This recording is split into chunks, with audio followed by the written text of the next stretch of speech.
Olá, Marcos e Mariana.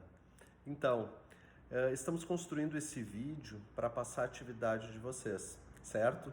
Essa atividade ela vai ser desenvolvida entre o encontro que vai ser no dia 30/6 até o encontro do dia 14/7. Então, essa atividade é para vocês levarem ela resolvida, vamos dizer assim, para o encontro do dia 14/7, às 19 horas. Então, assim, nesses primeiros dois encontros do grupo de estudos e supervisão, a gente trabalhou basicamente aquele campo de perguntas sobre a supervisão, que é um campo de perguntas mais, vamos dizer assim, simples, né? Mas não menos importante, que é o que é a supervisão, para que ela serve, quais os elementos principais.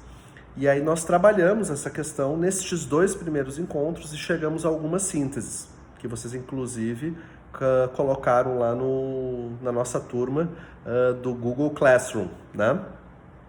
Agora, o que é que a gente vai começar a pensar?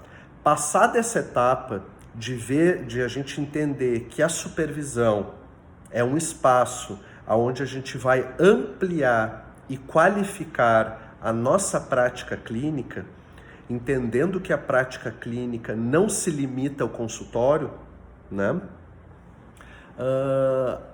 Agora a gente vai passar para essa segunda etapa do curso, onde a gente vai tratar o quê? A gente vai tratar a questão dos relatos.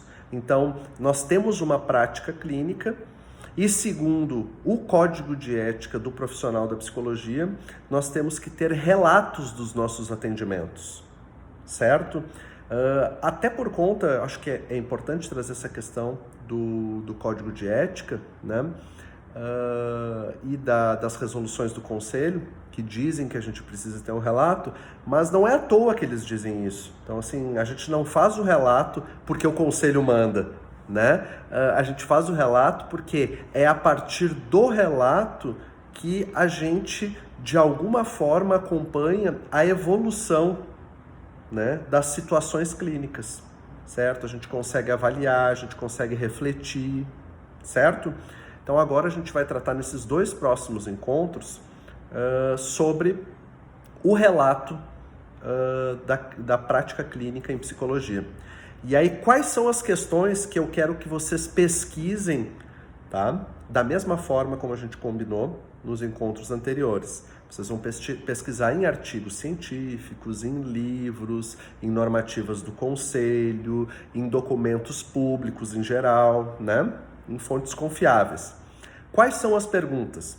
Né? Então, assim, acho que a primeira coisa, né, é assim que a gente precisa pensar em relação ao relato é o que relatar?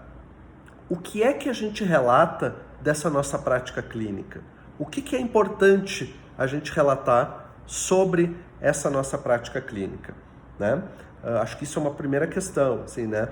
Esse relato, ele pode ser tanto um relato individual, como ele pode ser um relato que ele é coletivo, no caso de um prontuário, né, de saúde, ou no caso de um prontuário que seja no SUAS, por exemplo, ou em qualquer outro lugar, uma clínica particular, né, que é multiprofissional, enfim. O que colocar? O que não colocar? Que relatos que são nossos individuais e que relatos que são coletivos? Como saber diferenciar os dois? Essa é uma questão importante, né?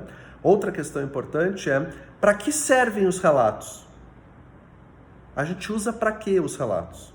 Eu já dei uma pista anteriormente, né, de para que eles servem, mas eu acho que é da gente pesquisar isso, né? O que eu faço com esses relatos, né?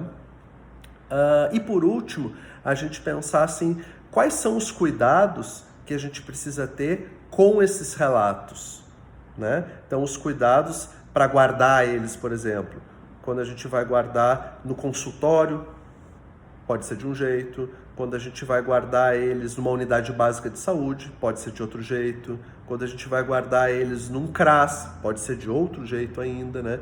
Que cuidados que a gente tem que ter, né, para a guarda desses relatos, né? Então, seriam essas as questões a respeito dos relatos de práticas, né, clínicas em psicologia. Aí nos encontramos agora novamente, pessoal, no dia 14/7. Grande abraço!